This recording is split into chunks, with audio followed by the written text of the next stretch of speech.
Hey guys, welcome to Primo Reef Acrylics. We're going to do another update on another Aquascape for my tank. I found out that the other rock that I had was a little too high, a little too big by the time I put in my tank at 20 inches high.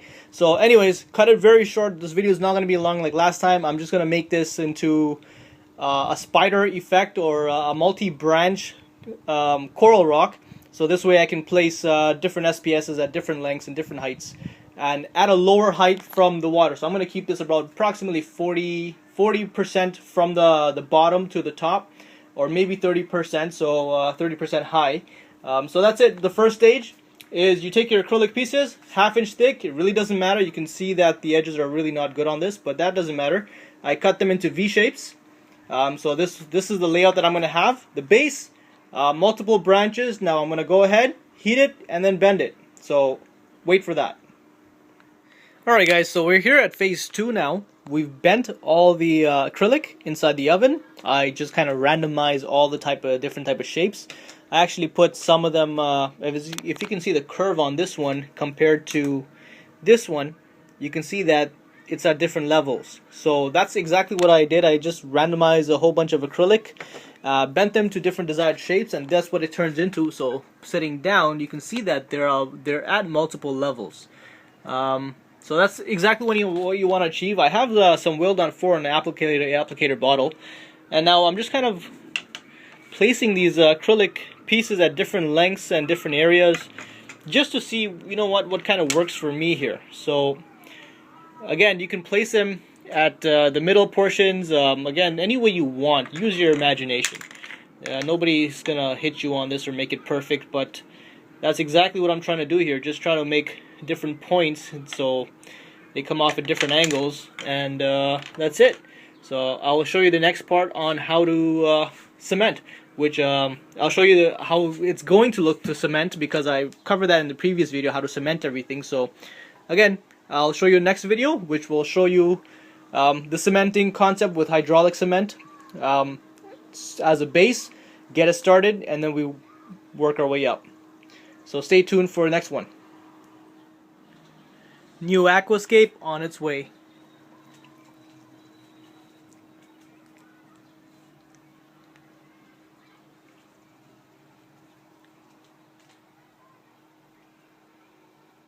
Alright guys, this is the third stage, or the third phase of the Aquascape.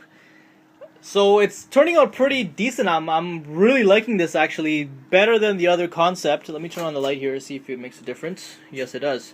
So couple things. I put the hydraulic cement on the acrylic, so I noticed that the hydraulic cement sticks better to the acrylic and much more faster.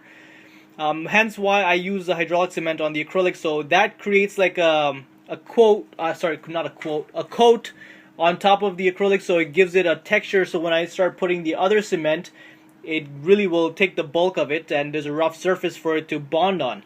Now these plates that you see here, I went to my local fish store, and what this local fish store does is that he takes the corals, or they take the corals and they kind of snip them off the rocks, and then they make their own frag plugs out of it. So he saved a whole bunch of these. I actually have a bag full down there. So that's what he does. So I was walking by, and he's like, here, you know what, take it. I don't need them. They're going to throw them in the garbage anyways. So what better way than an Aquascape, those coral frag plugs that it comes from the supplier, and I actually made a whole rack out of it. So this is pretty awesome. I really like the depth of it. There's so many caves and little cracks that these fishes can really slide through, hide into. There's endless possibilities, and actually my SPS corals will be placed right on top of each and every one of them, so they're branching from different areas in different directions. I'm really liking this Aquascape much better than the previous one. So yeah, that's it for now. I guess I'll show you the first, second, third, fourth phase. And the fourth phase is going to be with a lot of crushed coral and cement to give it that better texture look to it, and just to bulk up some of the stuff a little bit. And that's it. So get ready for phase 4. Okay guys, so here's the grand finale on the Aquascape with acrylic fixtures. So as you can see from my previous footage that you guys probably just watched, this is the result of aquascaping with acrylic. structurally, they're very strong, and you can actually have different types of shapes, lengths, depending on obviously what thickness of acrylic you use. You're gonna have to experiment with that. What thickness works with what type of shapes. But work with 12-inch, half-inch thick acrylic will give you a very strong base, and this is phenomenal. So again, I told you before, this is going to be for an SPS dominant tank, and I think I'm going to keep this. The old Aquascape that I have, it's sold now. I didn't even get a chance to cycle it with water, and somebody bought it over. So it's anyways, that's gone. But yeah, this is it. Let me show you a couple side views and everything on this. I have definitely a lot of plates where I can actually adjust different SPSs at different lengths of the aquarium. So I can put possibly the higher dominant light absorbing SPS right on the top, and then you can phase it down, or maybe you can put a clam on one of these. And you know what? It's an amazing concept of what you can do with this. Just to take you to the back view. Again, you can see the room that's behind that I have along the floor now. Allows me to clean the back of the tank very well. Front is a lot of room. And one thing that I didn't like about my other Aquascape was it was really nice, it was open, but the thing is, you got to be really selective with what type of fishes you put inside. Now, if you have a fish that's very scared, very fragile in the beginning, and it really doesn't have any place to hide, I think it will stress the fish out 10 times more. So having these little caves inside and having dark spots, it's definitely going to do much better. So again, fishes can hide inside, recuperate, and then come back out in the open whenever it wants. But needless to say, small base, long pillars, and a flat base on top. This is amazing stuff. So this is what you guys can accomplish with aquascaping. Just zoom in a little bit at different heights. I don't know what else to say. I don't know. This is just phenomenal. I don't think I'm going to sell this Aquascape. This is just too good to let go. And even if I do, I'll probably make a better one. But that's okay. I hope you guys really like these videos. Stay tuned for more videos, because you know what? I have a lot of plans and ideas in my mind for more projects that I'm going to be building for my system here. Again, my system that you see, guys, is going to be an aluminum stand with a 3/4 inch bottom plate that the tank is going to rest on, red and white. The whole theme of this entire stand and tank and is going to be all white and red. The tank is actually right behind of me, so that knocking that you hear is actually my tank, and I'm not going to show it off yet because it's just, I'll explain it in the future videos. But that's my tank. The tank is going to be, again, all white. I'll explain my purposes for that afterwards. I'm not going to go anything black on this tank. This stuff here, I wouldn't be able to fill it up with water yet, so I'm going to let these rocks cycle for approximately a month and a half to 2 months almost. So what I'm going to do is, after my tank is cured, I'm going to fill up the tank just the height of the Aquascape there with RODI water, and do a water change possibly every 2 to 4 days. So do a 100% water change every 2 to 4 days.